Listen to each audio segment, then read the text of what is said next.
Muy buenos días a todos y a todas y muchísimas gracias por esta invitación para compartir con ustedes. El 23 de agosto de 1973 entró a una sucursal de un banco en Estocolmo, la capital de Suecia, un bandido armado y tomó de rehenes a varios de los empleados. Empezó su fechoría en solitario, pero luego se las agenció para que llegara un cómplice y tuvieron secuestrados durante 5 días a varias personas. Durante ese periodo de encierro se produjo un fenómeno muy particular, y es que los secuestrados se convirtieron en aliados, defensores de los secuestradores. Y de ahí se originó lo que en psicología clínica se llama el síndrome de Estocolmo, que es el secuestrado enamorado del secuestrador. Y de ahí se derivaron otras acciones patológicas como el síndrome del cónyuge maltratado y la expresión colectiva de esa malformación de conciencia que en Puerto Rico se expresa como el síndrome del elector maltratado. Todo el mundo sabe en Puerto Rico cuáles son las cosas que necesitamos para que nuestro país eche adelante. Todo el mundo sabe cuáles son las claves para el desarrollo económico. ¿O acaso no hay un consenso amplísimo de que tenemos que deshacernos de las leyes de cabotaje? De que debemos tener el poder para proteger nuestra industria contra las megatiendas, contra las megafarmacias que han acabado con las farmacias de la comunidad y con el comercio local. Todo el mundo sabe que necesitamos hacer eso. Todo el mundo sabe que necesitamos proteger la llegada de los bienes que necesita nuestra manufactura, materia prima que paga unos arbitrios abusivos para proteger a las industrias estadounidenses, generándose esa gran anomalía de un país profundamente pobre como el nuestro, subsidiando a un país inmensamente rico como los Estados Unidos. Todo el mundo sabe eso. Todo el mundo quisiera que Puerto Rico tuviera la capacidad que tienen todos los otros países del planeta, comenzando por los Estados Unidos, de decidir con quién comercia y con quién no, y escoger los mercados más baratos. Todo el mundo sabe que estamos secuestrados por el sistema colonial. Que igual que ocurrió en Estocolmo, es una faena que comenzó en solitario con la invasión de los Estados Unidos y luego se hizo de sus compinches, que son los partidos que han gobernado aquí. La pregunta es, en esta coyuntura en la que nos encontramos, ¿qué vamos a hacer para superar esa situación enfermiza y tener acceso a las herramientas que sabemos que necesitamos? Ustedes representan a los empleados públicos en Puerto Rico, a muchos de los empleados públicos. ¿Cuál es el principal problema del empleo público en Puerto Rico? Puede responder todo el mundo a coro, y en esta institución eso se ha vivido con particular intensidad. Es la politización. Eso que estamos viendo que nos indigna en el juicio en el Tribunal Federal, de cómo se quitan y ponen jefes de agencia, presidentes de juntas de directores, todo el mundo sabe que así es que se nombran empleados en Puerto Rico, en muchísimos renglones, desde los más altos hasta directores de escuela. ¿Qué vamos a hacer con eso? Aquí todo el mundo sabe que las iniciativas que han asumido populares y PNP, la ley 7, la ley 66, generar ese gran mito del gigantismo gubernamental que es una completa mentira, ha sido el instrumento que han utilizado los que están en el poder para que la soga parta por lo más finito. ¿Cuánto se ha aumentado en los últimos años la contribución que hacen a los recursos comunes las grandes empresas extranjeras en Puerto Rico? 33.000 millones, para ser exactos, 32.800 millones de dólares se fueron el año pasado en ganancias y dividendos. Eso es casi la mitad de la deuda pública. Se le ha aumentado un poquito la aportación que tienen que hacer al país en el que generan tanta riqueza. No solamente que no se le ha aumentado, que la propuesta del candidato del Partido Popular es que cuando desaparezca el próximo año la ley 154, que es la que impone una tasa especial del 4% a las foráneas, que en tiempos de crisis está generando en este país 1.800 millones de dólares al año, la propuesta del candidato del Partido Popular es no hacer nada y permitir que el país pierda un ingreso para el cual no existe una fuente alterna de recaudo. Esa es la situación para las corporaciones foráneas. Para ustedes, el primer IBU, el segundo IBU, la propuesta de IVA que en su origen, esa gente quería que tributaran los servicios médicos en Puerto Rico y los servicios educativos, como si uno ir al doctor fuera un lujo, por el que tuviera que rendirle cuentas al Estado. La primera crudita, la segunda crudita. Los impuestos sobre la contribución mueble, las contribuciones municipales, mientras se exime a las grandes cadenas. Aquí todos sabemos exactamente lo que tenemos que hacer. Aquí hace falta una revolución contributiva. Aquí hace falta que se pongan en vigor otras propuestas que mi partido ha estado presentando al pueblo de Puerto Rico durante décadas. Aquí todo el mundo sabe que el sistema de salud como opera en este país es una de las grandes injusticias. No solamente una injusticia, es una inmoralidad. Yo tengo una hermana que fue paciente de cáncer. A mi hermana la atendió uno de los mejores oncólogos que hay en Puerto Rico, un médico de fama mundial. Y cuando hubo que determinar qué quimioterapia iba a recibir mi hermana, la determinación no la toma su médico. La determinación la toma una secretaria en Triple S, que decide qué puede dar y qué no puede dar un médico. En la reforma de salud, ahora mismo, se han cerrado las redes y los médicos jóvenes, cuyo entrenamiento nosotros subvencionamos a través del recinto de ciencias médicas, no tienen oportunidad de prestar servicios que sean cubiertos por la reforma. ¿A alguien se le ocurre que se puedan quedar en el país que aman, del que no se quieren ir, pero del cual el sistema los está expulsando? Por eso, en estas elecciones, lo fundamental no es hacer el inventario de los males que todos conocemos. Todos sabemos las cosas que están mal. Lo fundamental es que el país, reconociendo cuáles son las respuestas sobre las que existe algo que podríamos llamar un consenso no plenamente articulado, encuentren la forma de materializarse con candidatos y candidatas que realmente merezcan la credibilidad del país. Este es el momento de dejar de ser más ingenuo de la cuenta. Este es el momento de uno decidir de qué lado está. El 8 de noviembre la gran decisión no es solamente entre candidatos, no es solamente entre instituciones políticas. La gran decisión es si cada votante va a estar comprometiéndose nuevamente con proyectos evidentemente fracasados, con proyectos como el inversionismo político, que hoy nos espanta en el Partido Popular, como si la gente hubiera olvidado el espanto que nos causó con el Partido Nuevo Progresista. Es el momento de que la gente decida si se va a seguir comprometiendo con los gobiernos que permiten el depósito de cenizas en Tallaboa, Encarnación, con los gobiernos que quieren establecer la incineradora en Arecibo, con los gobiernos que se resisten a llevarnos a un futuro de energía renovable, que es la única manera de abaratar el servicio de energía eléctrica a largo costo, o si el país está con los proyectos de cambio, con los proyectos de decencia y con los proyectos de liberarnos del secuestro que hace imposible que prosperen las iniciativas en las que creemos todos nosotros. De eso es que se trata este proceso electoral.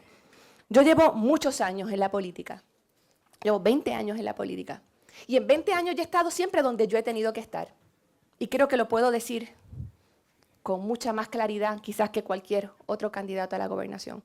Cuando aquí hubo que estar preso por Vieques, yo estuve presa por Vieques, y si tuviera que volverlo a hacer, lo hacía. Cuando aquí nadie defendía la equidad de género porque eran rehenes de cierto sector de votantes, yo estaba sola en el hemiciclo, en el cuatrenio que empezó en el año 2005, defendiendo a las comunidades LGBT, porque yo creo que ante el Estado todos los seres humanos tienen que ser iguales. Y cuando aquí nadie se acuerda de los niños de educación especial, yo he estado en la calle con las terapistas y he estado en la calle educando a los padres y a las madres, a los proveedores de servicios, a los centros Head Start, a directores de escuela, a comunidades completas de cuáles son los derechos que asisten a nuestra población más vulnerable, porque un país se mide de la forma en que trata a sus más vulnerables. Y los más vulnerables en Puerto Rico son los niños y niñas de educación especial. Y yo puedo decir con una gran tranquilidad de espíritu que en mi trabajo yo he representado lo que son las aspiraciones de muchas personas que no comparten mi idea del futuro político de Puerto Rico, de aquellas personas que todavía no son independentistas. De hecho, ¿cómo llegamos los legisladores independentistas al Senado y a la Cámara? Llegamos con votos de gente de todos los partidos. Gente de todos los partidos, y yo estoy profundamente agradecida por eso. Pero ¿qué es lo que eso representa? Que gente que todavía no es independentista sabe que es en los candidatos del partido independentista donde van a encontrar la forma de que su voz resuene, van a encontrar lo que no han tenido en décadas y décadas de legislaturas dominadas por el Partido Popular y por el Partido Nuevo Progresista. En este momento se cierne sobre nuestro país una amenaza particularmente peligrosa. Como han visto en las noticias recientemente, ya se designaron los miembros de la Junta de Control Fiscal. La Junta es la dictadura pura y dura, al desnudo. 7 personas sobre las cuales nadie ha votado en Puerto Rico van a tomar todas las determinaciones importantes en el país, literalmente ni el nombre de una calle se va a poner sin que esos 7 fulanos digan que eso se puede hacer. No va a haber legislación que haya pasado ya el crisol de Cámara, Senado, la firma del gobernador a gobernadora que pueda entrar en vigor si los 7 de la Junta no dicen que en efecto va a entrar en vigor. Facultades absolutas para disponer del presupuesto durante el año fiscal, facultades absolutas para desconocer el contenido de convenios colectivos, para quitar y poner empleados públicos, para intervenir con los sistemas de retiro, que ha sido una de las primeras medidas que organismos similares han tomado en otras jurisdicciones como Detroit, y ya ustedes han visto probablemente a través de las redes cómo se está iniciando esa faena.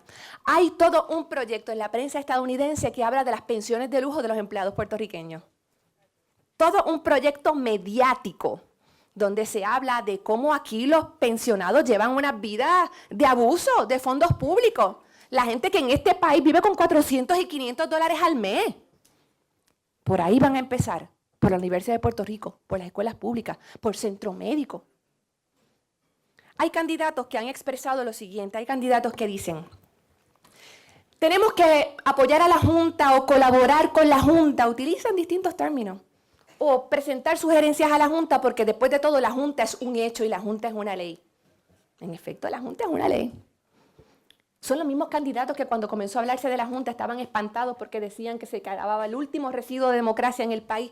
A esos candidatos y a ustedes yo les digo lo siguiente: el político o la política que piense llegar a la vida pública, que piense aspirar a dirigir un país, pero no tiene la convicción de que puede transformar para bien la realidad de ese país, se debe quedar en su casa haciendo lo que hacía. Haciendo lo que sea que hacía.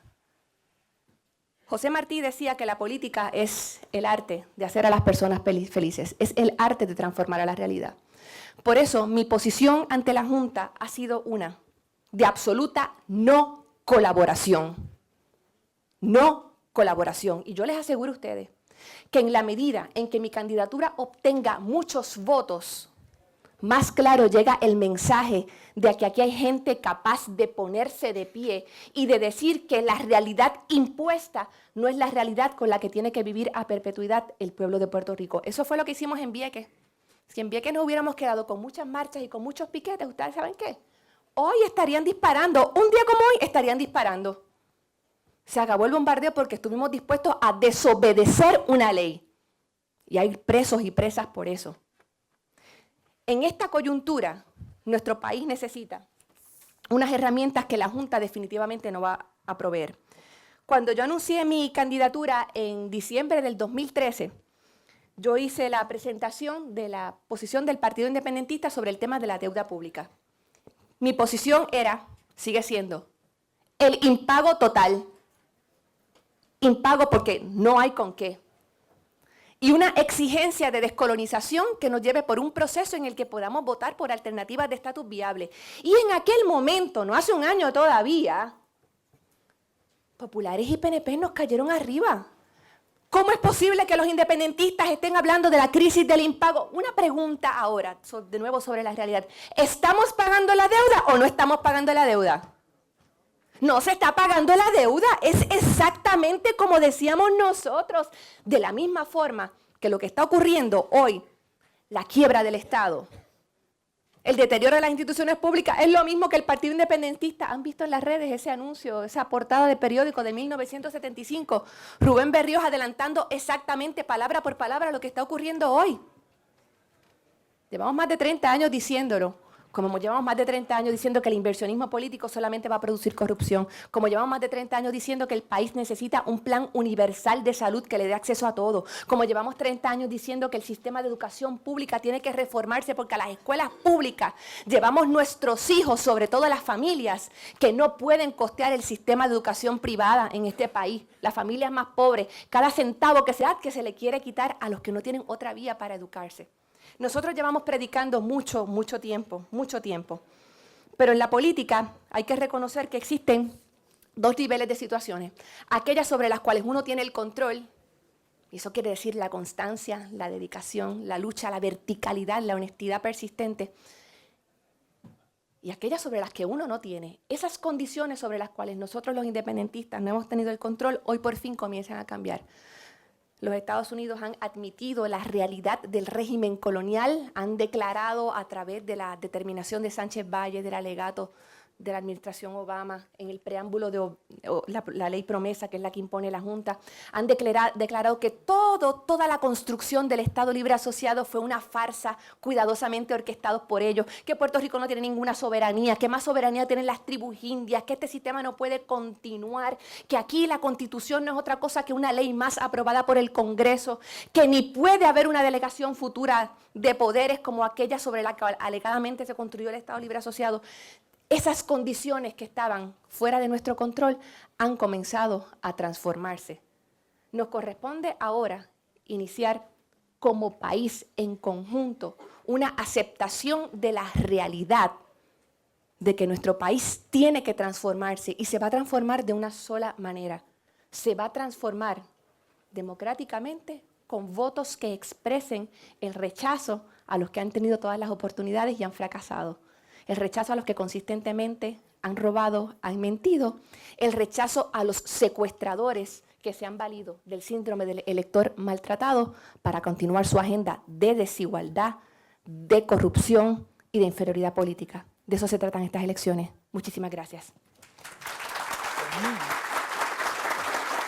Tengo que decir que las mujeres nos organizamos muy bien en el tiempo, ¿eh? Me quedé con esto en la mano. Bueno, y también les indico que todavía estamos recibiendo preguntas. El comité está por allí y también están los maceros, ¿verdad? ¿Sí? Ok. Tengo aquí una pregunta crucial para la organización AELA. Debido a la crisis fiscal que atraviesa Puerto Rico, los municipios están siendo afectados. Las empresas municipales son un mecanismo para hacer llegar recaudos a los mismos. Esto para los municipios particularmente. La ley número 149 del 22 de noviembre del 2009. ¿Qué gestiones realizaría para que el gobierno traspase los fondos directamente a los municipios en vez de a las distintas agencias para que se establezcan las empresas municipales? La inmensa mayoría de los municipios en Puerto Rico son ejemplos de libro de texto de pésima administración. Están operando en rojo hace años, mucho antes de que comenzara el gran periodo de recesión que se señala su marca de comienzo en el año 2006. Todos los años vemos un reportaje nuevo en los grandes medios de comunicación del desacierto de las administraciones municipales y la respuesta que ha habido en lo legislativo, porque eso fue un proyecto que se aprobó recientemente, ha sido concederle todavía más facultad a los alcaldes, privando de espacios de fiscalización a la legislatura municipal, lejos de pensar que la crisis puede tener solución, dándole más poder a los que en peor situación han puesto instrumentalidad del gobierno de Puerto Rico. Yo creo que aquí hay que diversificar la idea de los municipios, y no hablo de consolidación de municipios. No se trata de consolidar municipios. Yo recuerdo cuando aquí, bajo la administración de Aníbal Acevedo Vilán, yo era senadora, se iniciaron unos procesos de consolidación de agencias, entonces el cálculo era este. Agencia A tiene 2.000 empleados, agencia B tiene 3.000, la convertimos en la C, tiene 5.000. Y esa era la gran consolidación. Esa no debe ser la idea, pero sí revisitar la idea de consorcios que tuvieron las fallas que conocemos, pero que conceptualmente creo que pueden aportar mucho. De tal manera que muchas de las gestiones que realizan de forma individual los municipios se puedan manejar de forma conjunta. Yo soy de adjuntas, por ejemplo. La politización en la provisión de servicios municipales en mi pueblo es una cosa que da risa, que da risa. Mis papás son bien populares, bien populares. El alcalde PNP. Cuando fueron a pavimentar la urbanización donde vivimos nosotros, terminaron en la casa antes de la de papi y mami. Siguieron en la próxima y se quedó la calle frente a casa. Así es que esto funciona, así es que esto funciona. Y les doy un ejemplo de la vida real que es tragicómico. Pero lo que quiero decir es que entregarle más poder a ese tipo de institución no va a funcionar. Las corporaciones municipales, como todo tema, pueden ser una gran iniciativa si son manejadas adecuadamente. Tenemos el mejor ejemplo en la ley de las alianzas público-privadas. El PIB no tiene una objeción en principio a que haya una colaboración con la empresa privada. De hecho, algunos de nuestros proyectos emblemáticos, como convertir el espacio de las petroquímicas entre Guayanilla y Peñuela en un gran parque de generación de energía fotovoltaica, parte del principio de que colaboraríamos con la academia y con la empresa privada. Pero la ley de alianzas público-privadas, como existe ahora mismo, conceptualmente está muy equivocada. Deposita en 5 personas la facultad absoluta de decidir todo. O sea, ¿qué saben el secretario de Hacienda, el DOGP, la planificación de cuántas escuelas hacen falta en Puerto Rico? Pues ellos son los que toman la determinación, si es una APP. Ah, y por cierto, las APP tienen el efecto inmediato de aumentar el costo porque 1% tiene que ser para el funcionamiento de la entidad. Así que yo no creo que sea la clave el entregarle más poderes a los municipios que tan mal lo han hecho. AELA es una institución privada nutrida por ahorros de los servidores públicos y pensionados de nuestro país. ¿Qué podemos esperar de parte de su gobierno y ante la Junta de Control Fiscal de acciones afirmativas para que nuestra institución esté protegida tal cual está hoy, incluyendo los ahorros y los dividendos de nuestros socios dueños? Yo creo que para comenzar hay que descartar la idea del despido de empleados públicos, que algunos candidatos abrazan con mucho entusiasmo, porque sin empleados públicos no hay AELA. Sin empleados públicos no hay AELA. Y como les comentaba en mi exposición inicial, ese mito del gigantismo gubernamental aquí ha resultado en la adopción de medidas que han tenido 2 resultados muy malos. Primero, agencias que están funcionando muy por debajo de sus capacidades porque no hay personas que realicen tareas esenciales. Esto va desde el registro demográfico, donde no hay a veces quien conteste un teléfono, hasta escuelas donde hay directores y directoras que no tienen una secretaria que maneje el trabajo administrativo, y así trabajan los empleados públicos en todo el país. Lo que ocurre es que todo eso es parte de un proyecto de demonización del servicio público. Aquí se ha querido generar la impresión de que donde pisa el gobierno no vuelve a crecer la hierba. ¿Por qué? Porque ese descrédito es el que va a dar paso a la privatización, que en Puerto Rico ha tenido unos efectos realmente nefastos. Así que para comenzar a proteger una institución como AELA, hay que comenzar por proteger el servicio público, garantizar los derechos que asisten a los empleados que, insisto, pueden ser manejados a su antojo por la Junta de Control Fiscal, y eliminar el elemento de la política partidista de una organización que tiene que representar a empleados populares, PNPs, independentistas, no afiliados, que ha sido uno de los grandes males que ha ocurrido en AELA. Una pregunta que son 2 preguntas de la Junta Fiscal, la voy a englobar aquí. Separado de su posición de no colaboración con la Junta, de usted ser electa, ¿cómo representaría a un pueblo que no todos piensan como usted? Pero también le añadimos que para tomar que si no va a colaborar con esa Junta, ¿cómo podría evitar que se den decisiones arbitrarias de esa Junta que nos hagan daño?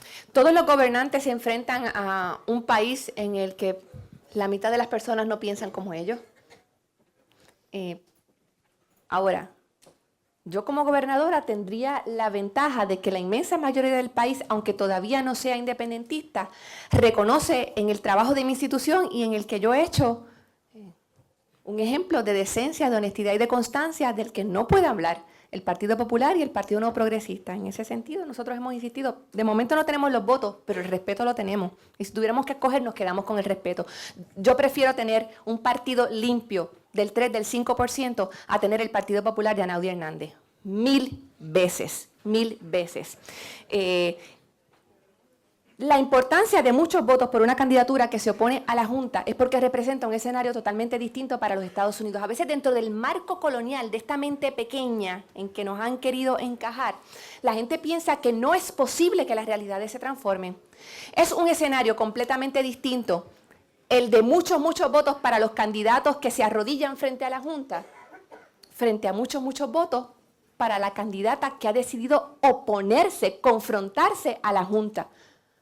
Porque el escenario es distinto para los Estados Unidos. No hablo de nosotros a lo interno, sino de lo que significa la proyección internacional. Recordemos que todo el proceso fatulo, la amalgama, el fraude del Estado Libre Asociado, como se gestó fue como respuesta de los Estados Unidos ante la comunidad internacional, que no admitía ya, en términos de percepción pública, el que un país que se pregonaba paladín de la democracia tuviera una colonia en el patio de su casa. Así que tanto puede la percepción pública sobre la voluntad de un país que en un momento sirvió espacio, proveyó el espacio para algo oscuro, para un gran engaño, como para un gran fraude, como es el Estado Libre Asociado. Nuestra esperanza es que en el futuro, con el cambio de condiciones, sirva para una reformulación de los Estados Unidos de su relación con Puerto Rico. Siguiendo con lo de la Junta, preguntan cómo vas a eliminar el mantengo corporativo y a la vez lograr desarrollo económico si todo va a estar a cargo de una Junta de Control Fiscal. Bueno, de nuevo, si está a cargo de la Junta, por eso es que es importante.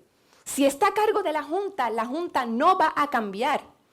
El modelo de preferencia por las corporaciones extranjeras. Miren, cada uno de ustedes que son asalariados, cuando uno suma, cada asalariado en Puerto Rico le entrega al gobierno el 25% de lo que gana. Ustedes pagan contribuciones, ustedes pagan el IBU, ustedes pagan la crudita, ustedes pagan contribuciones municipales, ustedes pagan arbitrio. ¿Cuánto paga Lufthansa? Para darles un ejemplo de este cuatrenio, porque ese proyecto de Lufthansa yo lo batallé sola en el Senado, sola. Ni a la prensa le interesó ni a nadie. ¿Saben cómo se comenzó a financiar aquí Lufthansa? ¿Cuál fue la primera resolución conjunta que se aprobó después que la ley de incentivos económicos se enmendó solamente para hacerle espacio a Lufthansa? Una cosa hecha a la medida, pero una cosa descarada. ¿Saben qué proponía la primera resolución conjunta de Lufthansa? Que la remodelación del hangar en el que operan se hiciera con los fondos de la privatización del aeropuerto internacional que se suponía fueran destinados para la revitalización de los aeropuertos regionales. Y aquí nadie dijo nada, solamente yo en el hemiciclo. Entonces la Junta no va a cambiar.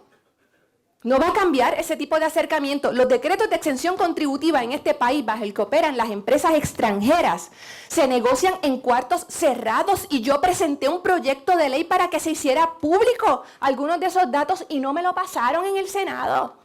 A nadie le interesa. Por eso insisto, ese es el valor de oponernos a la Junta. No es solamente a ese instrumento del colonialismo, no es solamente a esa patada en la cara, es contra las políticas económicas de este modelo atrofiado que privilegia a las corporaciones extranjeras mientras continúa oprimiendo a los puertorriqueños.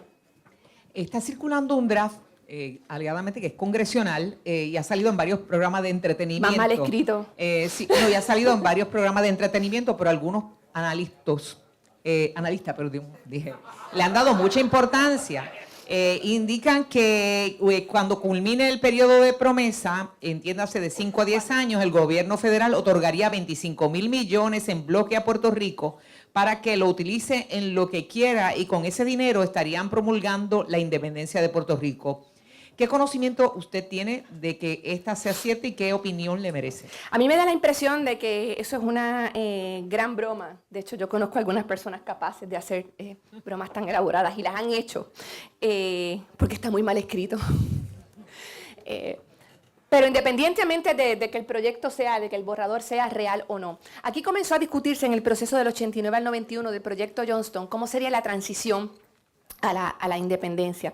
Y el borrador Fatulo quiere recoger algunas de esas cosas. Nosotros hablamos, por ejemplo, de que como parte de la responsabilidad de los Estados Unidos hacia Puerto Rico, el día que nos convirtamos en una república, nosotros queremos que se nos asignen en bloque los dineros federales que hoy se reciben para programas de beneficencia, para que los usemos a nuestro arbitrio, a nuestra conveniencia, según nuestras necesidades, porque una de las grandes perversiones de los sistemas de beneficencia aquí en Estados Unidos es que en lugar de hacer que la gente sea menos pobre, han servido para promover la cultura del gueto. Ese es el ejemplo en Estados Unidos, un ejemplo aún más claro que en Puerto Rico. Como también incluimos en ese momento otros requerimientos como el libre tránsito, mantener una relación de amistad y cooperación con los Estados Unidos. Pero mi esperanza, nosotros los independentistas no queremos una independencia impuesta. Nosotros queremos una independencia exigida por la voluntad democrática del pueblo de Puerto Rico. Y por eso presentamos este año, como en años anteriores, nuestra propuesta de Asamblea de Estatus. Desde septiembre del 2013 ese proyecto está ante la consideración de la mayoría del Partido Popular en Cámara y Senado. No citaron ni a una vista pública, a pesar de que eso fue uno de los proyectos emblemáticos en la campaña pasada del Partido Popular. Y ahora pues ya saben que la posición del candidato Bernier es básicamente reproducir las posturas del estadismo, estadidad sí o no, el voto presidencial, cómo acercarnos cada vez más a esa postura de anexión a los Estados Unidos. Así que nosotros insistimos, el mecanismo no debe ser una imposición congresional, debe ser una asamblea de estatus en que no haya ni ganadores ni perdedores, puertorriqueños de todas las ideologías exigiendo a los Estados Unidos que se expresen claramente sobre cuáles son las alternativas viables, las alternativas posibles. Y yo sé que en el momento de la verdad vamos a estar respondiendo al llamado de don Pedro Albizu Campos, o yanquis o puertorriqueños, y vamos a escoger puertorriqueños. La rama legislativa es la rama que aprueba las leyes. Si fuera electa gobernadora, ¿cómo espera que le aprueben leyes teniendo solo un senador y un representante en la rama legislativa? Si se dan las elecciones estas. Y también le añado otra pregunta que hacen: ¿cuándo el PIB va a tener una representación en la papeleta, en toda la papeleta, postulando a todos los candidatos? Miren lo que son los mitos y la falta de información. El PIB tiene 1,026 candidatos y candidatas. Nosotros tenemos candidatos y candidatos para todas las alcaldías de Puerto Rico, para todas las legislaturas municipales, para todos los distritos senatoriales, para todos los distritos representativos. Y tenemos un candidato a la Cámara por acumulación, que es Denis Márquez, y un candidato al Senado por acumulación, que es Juan Dalmau. Y les digo una cosa sobre mis candidatos y candidatas, porque la inmensa mayoría de ellos, gente a la que yo conozco muy bien, con la que he trabajado por años y con los que hago campaña casa a casa todos los días. De aquí, de hecho, salgo para Fajardo. Ayer estaba en Corozal, aquí me voy para Fajardo. Yo pongo la mano en el fuego por mis candidatos y candidatas, por cada uno de ellos. Y si ustedes quieren escoger gente decente, hay candidatos y candidatas para todas las posiciones legislativas. Ah, si el país quiere votar por los Jaime Perelló, pues voten por los Jaime Perelló, ahí están. Que de hecho hay que preguntarle al candidato popular qué fue lo que averiguó de Perelló en esta semana, porque hace 2 semanas no necesitaba que renunciara a la candidatura. Se conformaba con que no fuera presidente, que siguiera en el escaño y que siguiera en la papeleta. Y ahora de pronto de algo se tiene que haber enterado que nosotros no sabemos, que el último día de cambio de candidaturas le pide la renuncia. Pero el PIB tiene candidatos y candidatos en toda la isla. Yo quisiera poder gobernar con la gente buena y decente que está representando a mi partido en la papeleta en toda la isla, y no con personas de credibilidad cuestionada como son muchos candidatos populares y PNP. Tenemos más de 500,000 de puertorriqueños, bueno, más de 500,000 no, más de casi 3 millones y pico, sí, que viven en Estados Unidos con una mediana edad, están especificando la mediana de edad en 29 años, mientras la población en Puerto Rico envejece rápidamente según los estudios. ¿Qué propone para atender esa situación? La única forma de que regrese el grupo poblacional al que hace referencia la población, y de hecho personas también de mayor edad, es que en Puerto Rico se generen las condiciones económicas que le garanticen un trabajo. Durante los últimos años, en la última década, se ha ido de Puerto Rico 250,000 de personas. Que no es solamente que en crudo ese sea un número impresionante, es que se ha ido el 21% del grupo trabajador. Y eso tiene un efecto, por ejemplo, en el empleo público, cuando hay menos empleados públicos, y lo mismo pasa en la empresa privada, menos aportaciones hay a los sistemas de retiro. Eso tiene unas complicaciones demográficas.